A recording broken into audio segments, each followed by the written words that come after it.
developments across critical sectors. Business Points. This is business. Are you ready to be...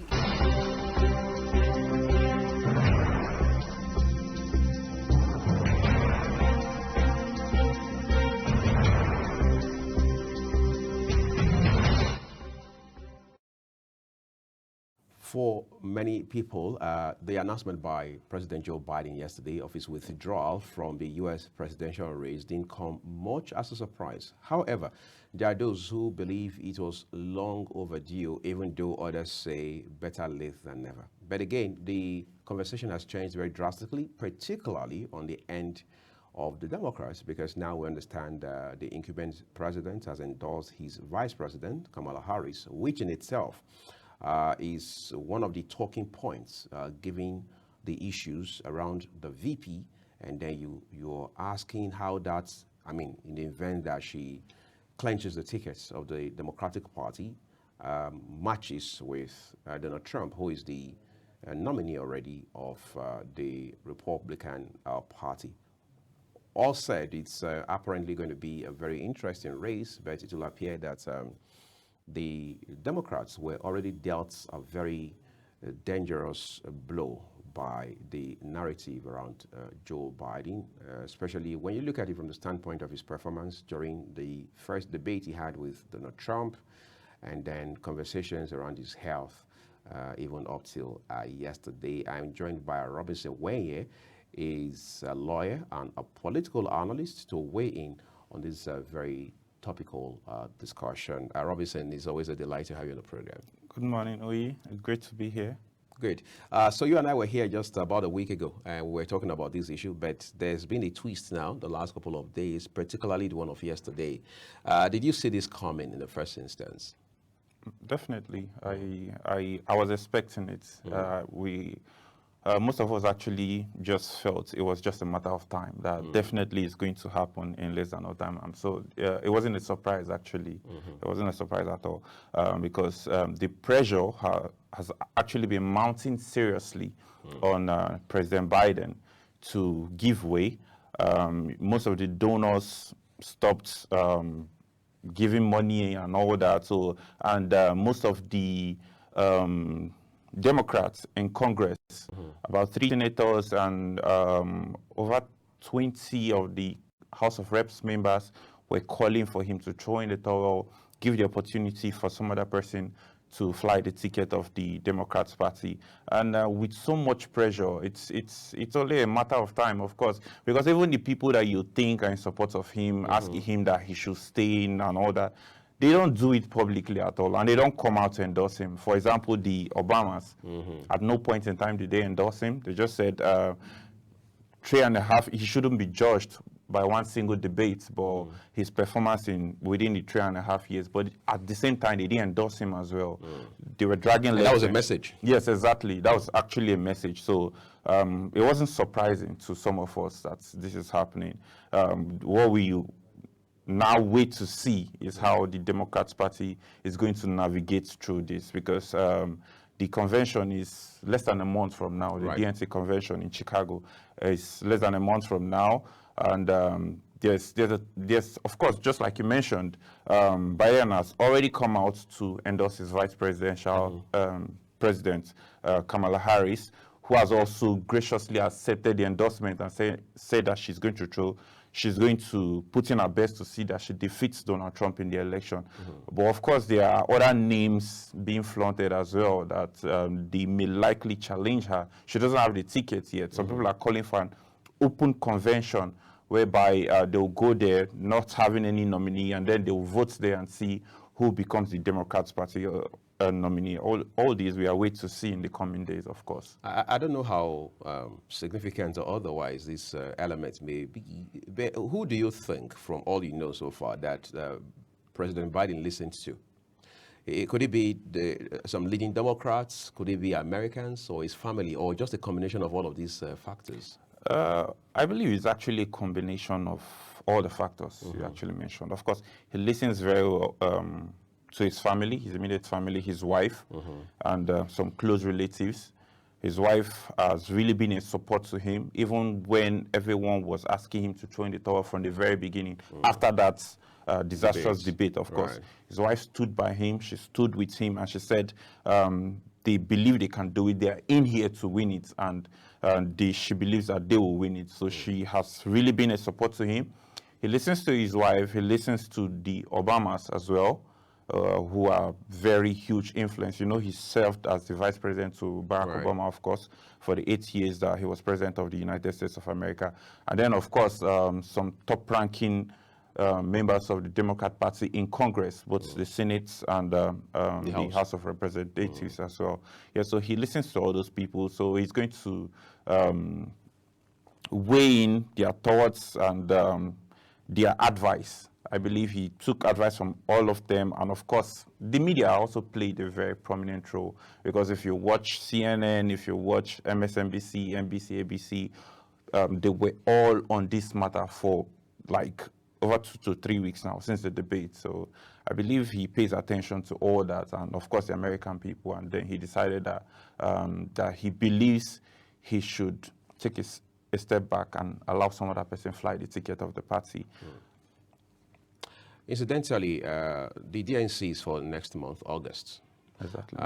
You have other persons being, as it were, speculated to probably fly the tickets of the Democratic Party. Some of them governors, some others.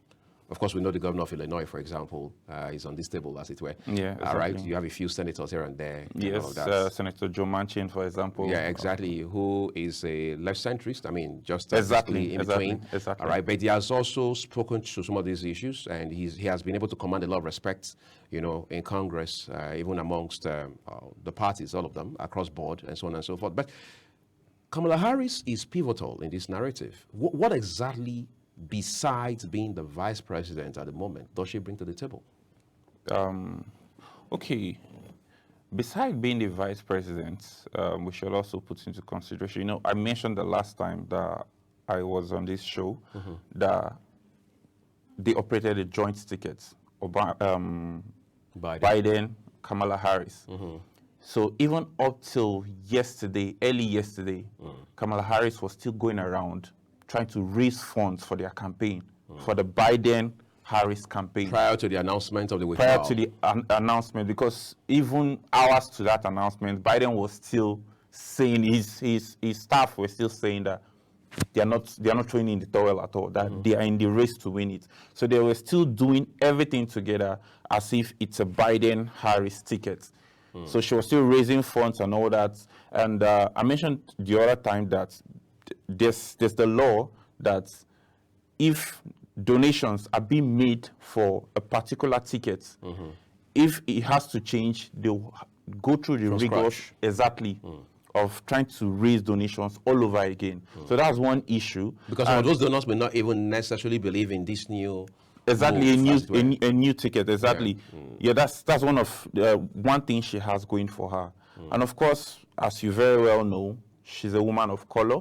She has both Indian and Jamaican ancestry. Yeah, and she's a woman of color. So if she gets the ticket, she's actually going to be the first woman of color that is getting the presidential ticket of a major party in the history of the United States of America. Obama was the first black man. She will become the first woman of color, actually.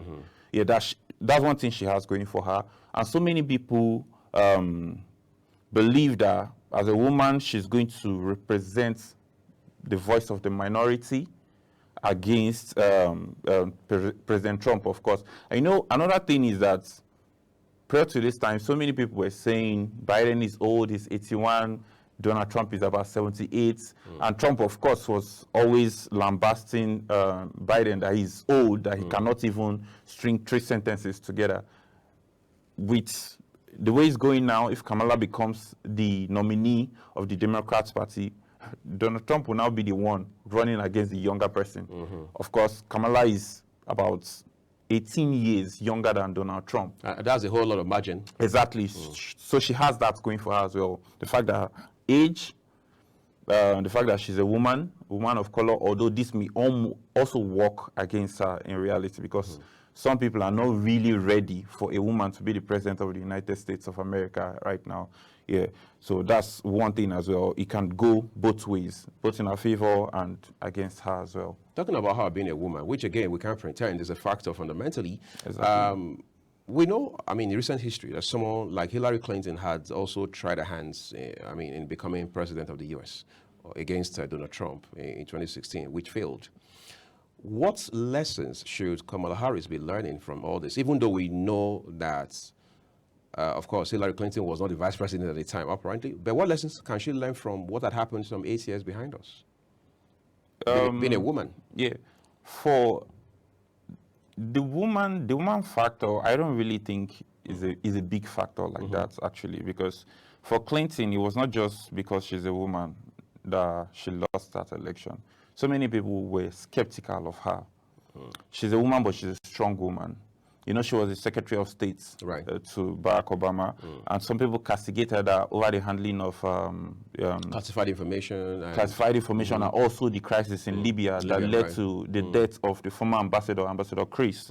And the handling of that scenario as well was one of the things that worked against her. So it was not just because she was a woman, but some people were scared of her. Of course, they are this extreme group. I watched a clip of a woman, of course she's a conservative woman, that was saying that she didn't support Hillary just because Hillary was a woman.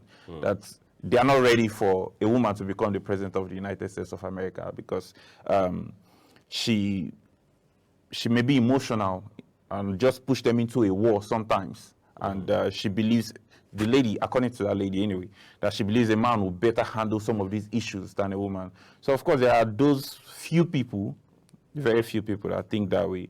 But it's not really about a woman or a man. It's because if you can remember, I mentioned the other time as well that Michelle Obama would have been a very good candidate. And if you go on Twitter right now, her name is trending, Michelle Obama. So many people are touting for Michelle Obama to throw her hat into the ring. Yes, get into the ring and see if she can win the party's nominee. And you should also know that the Obamas have not endorsed Kamala Harris at all. So that again has implications. Yes, of course. The Clintons have already come out, both Bill and Hillary, to endorse Kamala Harris, that they support her to be the party's nominee. And also the Black Congressional Caucus has supported Kamala Harris as well. But the Obamas are still very silent. Barack Obama issued a statement yesterday on Twitter. He just said, of course, he applauded Joe Biden and all that, and then he said that they now look forward to the Congress where an outstanding candidate will emerge. Outstanding candidates will emerge. So he didn't endorse Kamala. There was no specifics at all. So of course there is still that talk of Michelle Obama most likely contesting. And of course we have some other women as well, like Gretchen Whitmer of Michigan. She's also touting a possible run for the presidential ticket, exactly. So yes, these are some of the issues. It's not necessarily because they are women or not, but what they can actually do. Because most people tie Kamala Harris to Joe Biden, like they tie their performance together because they believe it was a joint ticket. Kamala was the one delegated the responsibility of handling the border issue. And of course, that has been a disaster. Homeland security, yes, exactly. So that has been a disaster. So some people, and there were these polling that were released just yesterday as well. Of course, before now, the polls are showing, nationwide polls are showing Donald Trump at 47% and Joe Biden at 45%. Yesterday with Kamala Harris, now many people touting Kamala Harris, is still Donald Trump 47, Kamala Harris 46, just one better than. So it's closing up. It's closing up, but it's not enough because as much as possible, they want to believe that they have the best candidate that can actually go into the election and beat Donald Trump. So, of course, the Democrat Party really needs to come as a united front, going against Donald Trump. And right now it's a bit polarized because some people are still asking for an open convention where, and that may raise a lot of issues. So these are some of the things I believe we'll see in the coming days. Interesting. So if it were to become Kamala Harris against Michelle Obama, for example, who brings what competitive advantage to the race between both of them? And what would that be? I think Kamala Harris against Michelle Obama matchup, it will really divide the party because just like I mentioned with regards to donations already raised, that's like an advantage for Kamala Harris, of course, and of course she's the vice president of the country, and ordinarily, if the president is not running, the ticket should just go to her automatically. Yeah, exactly, because so many key Democrats have already come out to endorse her. Even Gavin Newsom, the governor of California, that so many people were touting that he was going to run for the ticket as well, has come out to endorse her. The same thing with Josh Shapiro of Pennsylvania, the governor of Pennsylvania, has already endorsed her as well. But if eventually Michelle Obama decides to run against Kamala Harris, it's really going to polarize the party. And one thing is that when you talk about grassroots support, Michelle Obama has that. Especially amongst young people. Especially amongst young people, which are actually the core Democrat base, because most of the Democrat supporters are actually the young people, minorities, and all these people, they actually love Michelle Obama a whole lot. So she's going to, I believe when you talk about black and whites, so many people are still saying Kamala Harris is not really black. Most of them say she's actually Indian and Jamaican, so don't say she's African American, as opposed to Michelle Obama, that is actually a black woman, both from her maternal and paternal side, and married to a black man as well. Right. So she has that street cred as well with the black people, and with minority people of color, she has their support. And of course, the Obamas are actually a major factor in the Democrats Party that you cannot just whisk aside at all. Yeah, so I believe Michelle Obama will actually do better against Donald Trump if it comes to that, as opposed to Kamala Harris. But right now, it's looking more like Kamala Harris. Let's talk about Joe Biden once again. Joe Biden has recorded several flaws. Of course, you and I know how his rating has plummeted the last couple of weeks in particular. To what extent will those hurt Kamala Harris if she were to eventually clinch the ticket of the Democratic Party? Exactly. That's what we're saying. You cannot really absolve Kamala Harris completely of the faults of the government, because she's vice president to Joe Biden. She was also delegated some of those duties. That matter to Americans. That matters to Americans, especially the issue of immigration. So if it's an entirely new face, for example, like Michelle Obama, you can't really tie Joe Biden's failure to Michelle Obama because she was not part of the government at all. It's a completely new face, as opposed to Kamala Harris, who was completely a part of the government. And even within the Democrats Party, some people don't like her. They don't really like her that much. So that's why you're still hearing other names being touted for a possible run.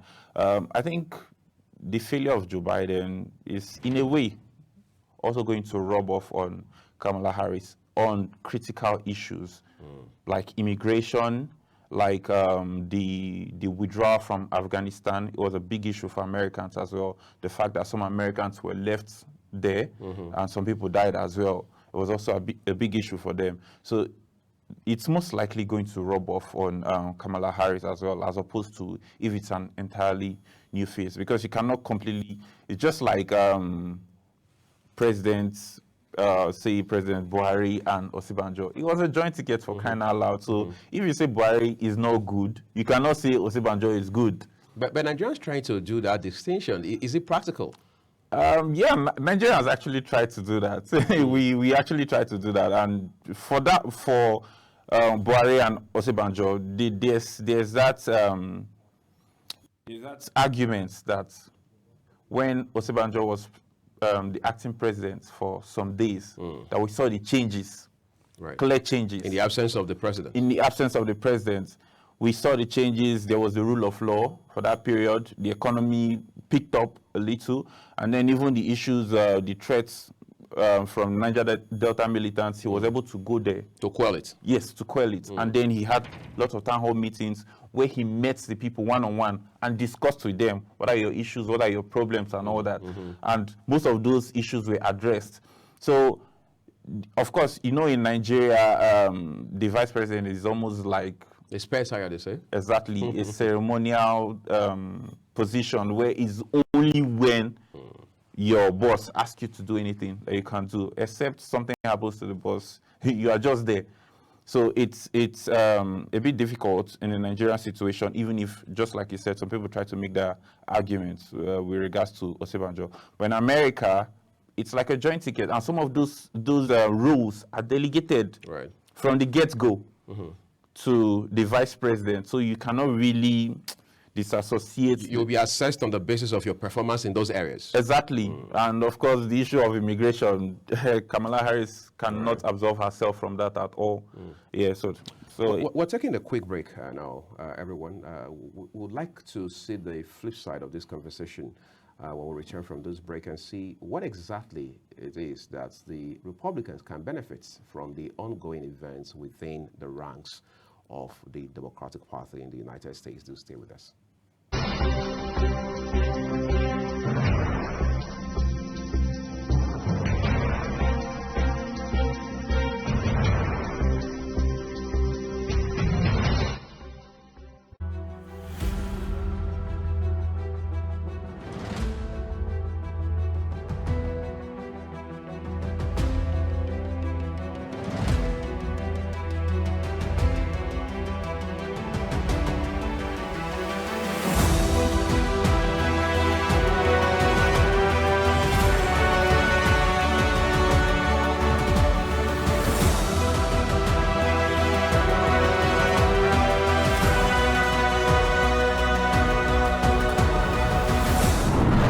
Factual and well-investigated stories.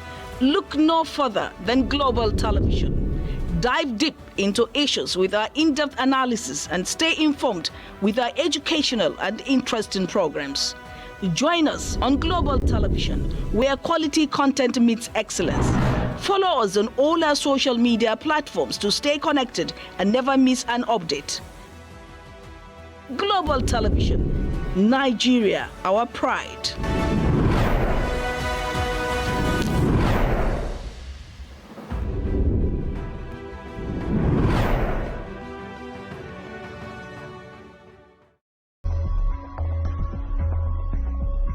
Global television is people's television. It's for the people. They focus on the contents of deliverables. Global Television, channel 365 on your DSTV, the station to watch for your news and current affairs. Hey! This is Global Television, channel 365 on DSTV, the station to watch for your news and current affairs. This is Global Television, channel 365 on DSTV, a station to watch for current affairs and other societal news. Keep watching live. Watching Global TV on DSTV channel 365, where don't touch it now, just to watch. This is Global TV. Keep watching on channel 365 on DSTV station and listening to the latest updates. Yay! This is Global Television on DSTV, channel 365. Keep watching. Yay!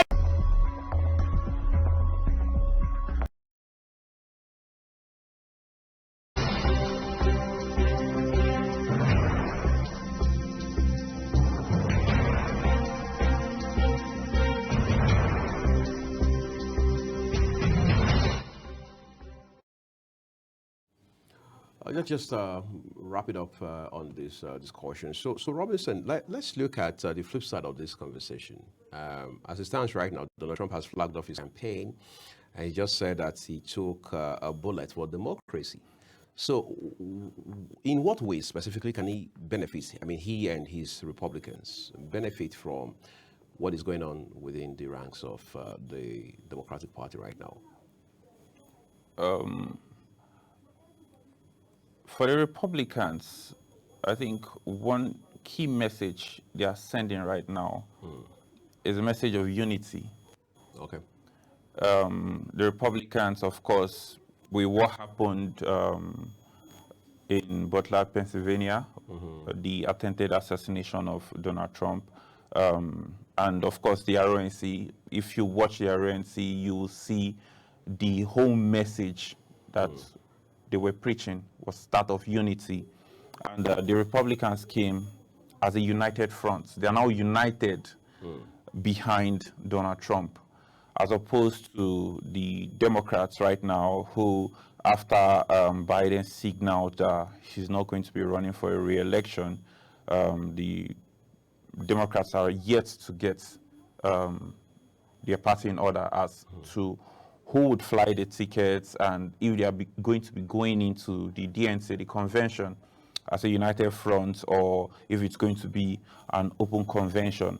Donald Trump, one of the messages he's sending right now is that they are not people that attempted to kill him.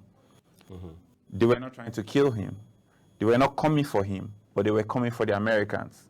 So he took the bullets on behalf of Americans. And God saved him for a purpose, to liberate America. That's the message he's sending.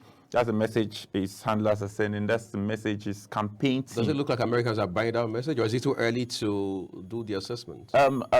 Actually, so many people are buying it, especially amongst the undecided voters prior to now. I was watching a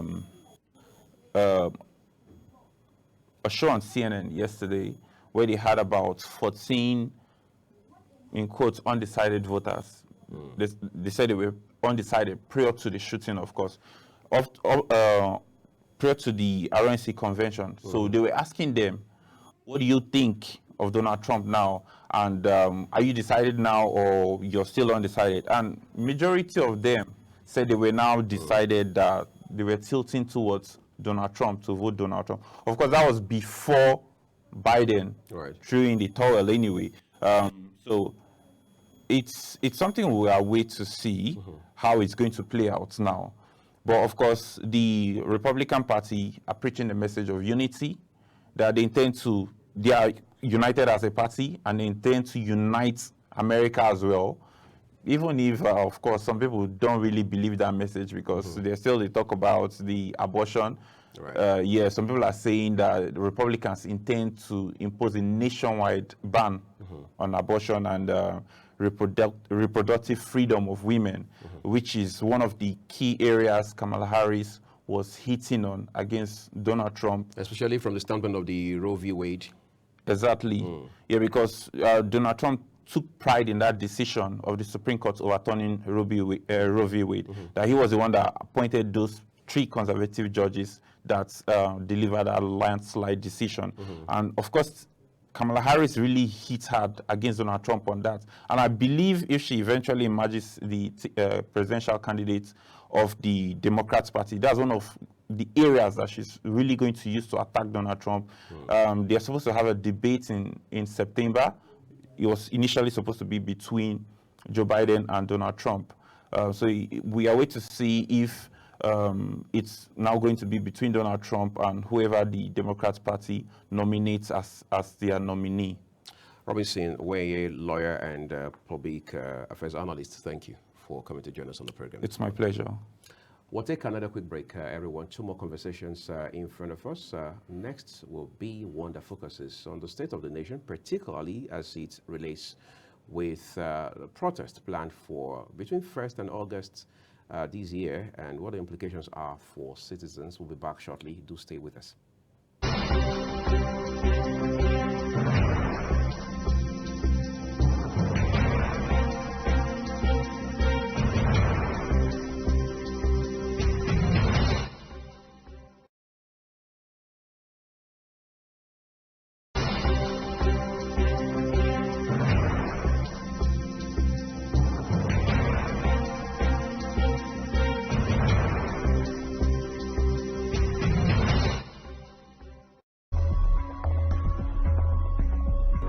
Global television is people's television. It's for the people. They focus on the contents of deliverables. Global television, channel 365 on your DSTV, the station to watch for your news and current affairs. Hey! This is Global Television Channel 365 on DSTV, the station to watch for your news and current affairs. This is Global Television Channel 365 on DSTV, a station to watch for current affairs and other societal news.